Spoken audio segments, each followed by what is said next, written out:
Good morning. Hope you gals are making time to sit with Jesus quietly on your own in the Word and hear exactly what He has to say for you today.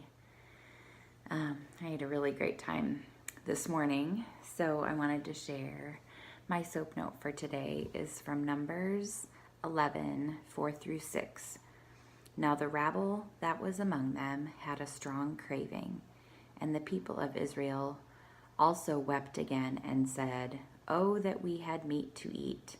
We remember the fish we ate in Egypt that cost us nothing, the cucumbers, the melons, the leeks, the onions, and the garlic. But now our strength is dried up, and there's nothing at all but this manna to look at." So I know that I've read through the Bible a number of times, and this might be the first time that I really noticed that it said the rabble had a strong craving. I had no idea who these rabble people were, so I took a little time to figure that out. The rabble, thank you, Google. Apparently, when the Israelites left Egypt, a mixed multitude of people went with them.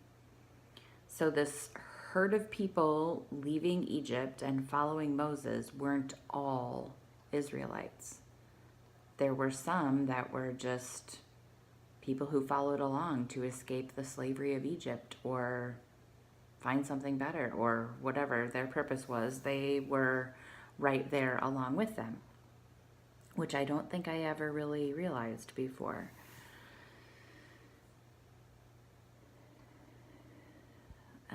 There was one blog post that I read that said, and I will link that underneath, their presence was a constant source of trouble for Israel.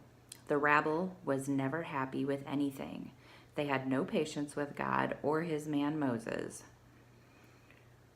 When they thought of Egypt, they conveniently forgot the slavery and remembered the few pleasures of onions and melons and pickles, and longed for those wonderful days of old. When they saw an obstacle before them in the wilderness, they incited mutiny against Moses.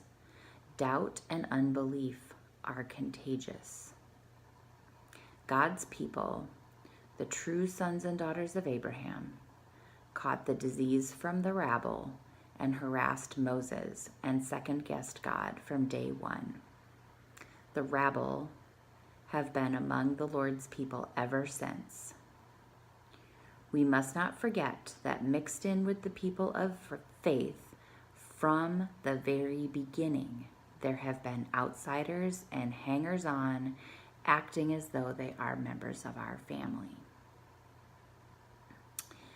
Okay, so as my application, this is both like a sucker punch to the gut and also really very encouraging to me. I never really realized that the rabble existed. Here, they clearly stirred up all kinds of discontent among God's people. I have a person in my life that I believe is part of the rabble. When the blog post said, "Doubt and unbelief are contagious," I really identified with that. I've been experiencing some doubt in my heart as a result of this rabble in my life. And by doubt, not the deep down, is God real doubt, but more, I don't know, it's just stirred up things that have not really ever been stirred up before. So how do I handle it? What do I do? How do I safeguard my own heart so that I don't catch the disease from the rabble like the Israelites did? I know the answer to this, but I haven't been doing it as diligently as I know that I should. And so this is my wake-up call. This is my reminder of what I need to do for my own heart. I know I need to take each thought captive and make it obedient to Christ. 2 Corinthians 10:5. I need to meditate on your word day and night. Joshua 1:8, Psalm 1:2, Psalm 119:97. And I need to be transformed by the renewing of my mind, Romans 12:2. I know these things, but this is so powerful to me today to remember.